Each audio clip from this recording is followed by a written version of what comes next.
André Tonelli é diretor financeiro da PTC, uma empresa de tecnologia aqui no Brasil, mas na verdade uma empresa americana. Seja bem-vindo aqui ao nosso set de filmagem. Eu queria logo de início que você contasse um pouquinho, um resumo da sua carreira. Como foi chegar hoje nesse cargo? Olá, Silvia, que prazer estar aqui hoje, vendo tantas histórias bonitas, interessantes, motivadoras. E é um orgulho a minha história poder ser compartilhada e poder inspirar novas pessoas, novas gerações. Bom, a minha vida sempre foi de muita curiosidade, desde pequeno. Podia ser em acompanhar o desenvolvimento de uma pequena empresa familiar, acompanhar o crescimento de um orçamento doméstico. Afinal, eu cuido da parte financeira. Foi aí, então, que surgiu o meu viés financeiro. Pois bem, eu cresci nesse ambiente familiar, a família italiana, todo mundo junto, empresa sempre crescendo, pequena, uma empresa familiar. Mas nesse sentido, eu fui me desenvolvendo e buscando aquilo que era necessário para alcançar meus objetivos. Como eu gostava de finanças, então meu objetivo era seguir no segmento financeiro. Eu tive uma excelente referência, que foi meu pai. Meu pai foi a minha grande inspiração como um ex-auditor numa grande empresa, num grande segmento. E todo esse ambiente me encantava, as viagens, conversar com várias pessoas, segmentos. Isso sempre muito me fascinava, desde pequeno. Depois eu fui descobrir que viajar muito também cansa, viu? Mas enfim... Acho que é voltar logo para casa, né? Voltar para casa sempre é muito bom. Mas essa diversidade sempre foi muito interessante. Mas o começo, para formar o caráter, acho que começa pela ética. E eu tive a sorte de fazer artes marciais. E nessa época, meus mestres sempre foram muito competitivos, mas sempre jogando com fair player. Jogar com ética. Vamos ganhar, vamos lutar, vamos disputar corretamente. Vamos seguir as regras. Então isso, com meus 14 aos 17 anos, ficou muito forte também dentro de mim, que acabou formando também um pouco do meu caráter. Mas vamos lá, eu precisava então seguir do meu segmento. E qual que era a melhor forma para isso? Saber onde que eu queria ingressar para poder chegar numa empresa de consultoria, auditoria ou um segmento financeiro. E para isso eu precisava então de um bacharelado em ciências contábeis. Esse foi então o meu grande primeiro desafio. Consegui ingressar numa universidade, me graduar. Entrei com 17 anos, me formei com 21 anos. Poderia até olhar que foi até muito cedo, ingressar e sair tão cedo. Mas era anos 80 e eu não posso exigir dos meus pais uma situação diferente, porque era um momento da economia diferente. Eu não podia pedir uma educação fora, um investimento no inglês naquele momento. Era o que eu precisava. Isso fez com que eu entrasse numa grande empresa de auditoria e consultoria. Fui seguindo minha carreira e sempre montando uma agenda de trás para frente. O que de fato eu preciso para alcançar os meus objetivos? Seja alcançar a sociedade dessa empresa, ou seja, ser um diretor financeiro de uma empresa de mercado. Precisava de MBA? Precisava de experiência internacional? O que eu precisava alcançar até os 33 anos para poder almejar isso?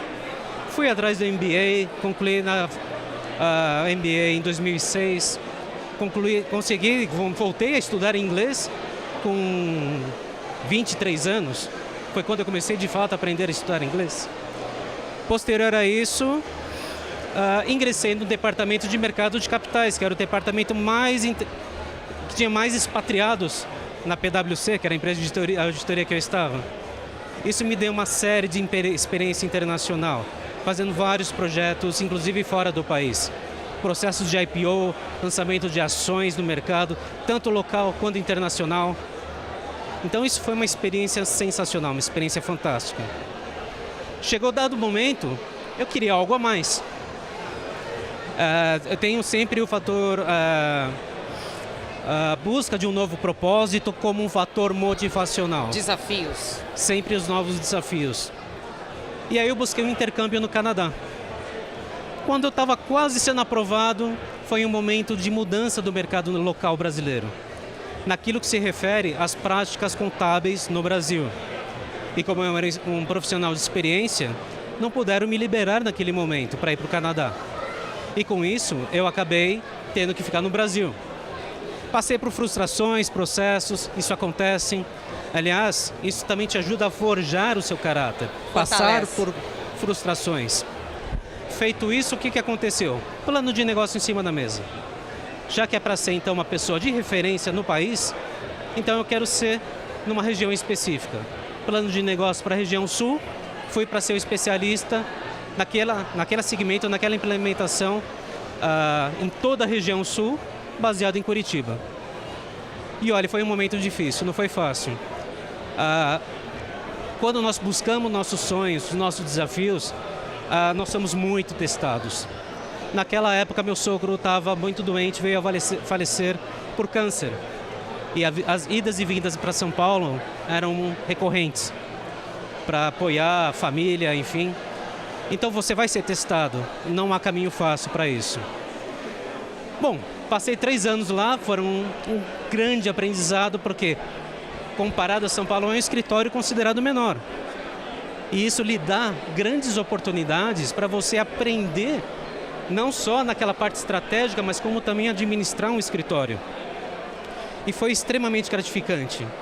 Também para aprender, saber que você, quanto mais você aprende, quanto mais o tempo passa, mais você sabe que você tem que aprender mais. E aí foi um grande aprendizado essa passagem por Curitiba. Bem, feito isso, eu voltei para São Paulo, o mercado de capitais estava começando, isso era algo 2013, voltando a poder votar novos IPOs, só que foi apenas um suspiro, infelizmente não deu certo. E para mim o propósito, então, nessa empresa já não me servia mais. Vamos buscar um novo propósito novamente. Foi quando surgiu uma oportunidade de um profissional com quem eu tinha trabalhado em Nova York. Ele havia me indicado, então, para uma empresa americana que estava abrindo uma subsidiária localmente aqui no Brasil, a PTC, que tem, imagina, Michael Porter como membro do board, um professor de Harvard. Isso me fez brilhar os olhos novamente. Dito isso, vamos assumir então esse desafio. Essa passagem de sair de uma empresa de consultoria e migrar para, de fato, do outro lado da mesa, como tomar decisões na parte financeira, foi um pouco mais fácil do que migrar para Curitiba. Bom, nada é fácil. Mas por quê?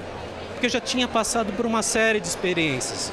Ser um especialista em contabilidade, conhecer bem de finanças, conhecer várias empresas, vários segmentos, ter tido a oportunidade de gerenciar um escritório menor. Então isso tudo fez com que a minha adaptação dos famosos 100 dias fosse muito mais fáceis. Bom, a vida não é fácil. Cheguei, nos meus primeiros dias foi implementar uma série de procedimentos manuais para que a operação entrasse em marcha. E isso demandou tempo, abrir uma nova filial, expandir o escritório, mexer no transfer price, enfim, um monte de palavras bonitas que foram grandes desafios. Eu falava para o meu VP que me contratou, você não disse que era, eu falava para ele, você não disse que era tudo isso. Be very welcome, my friend. Hoje você está na PTC à frente aí de um cargo de diretor financeiro. Se você pudesse definir em uma palavra o que é sucesso. O que é sucesso, no final, é o conjunto de toda essa obra, de toda essa jornada que você desenha. Então, não vai ser apenas o fato de você ter tido uma oportunidade numa região como líder do segmento, como foi o caso de Curitiba, fazer um IPO. Não, é planejar de trás para frente aquilo que você almeja. Então, essa para mim seria a melhor definição. Essa foi a história do André, diretor financeiro da PTC, empresa de tecnologia. Obrigada pelas suas informações, uma boa noite e parabéns. Silvia, muito obrigado, é um prazer estar aqui.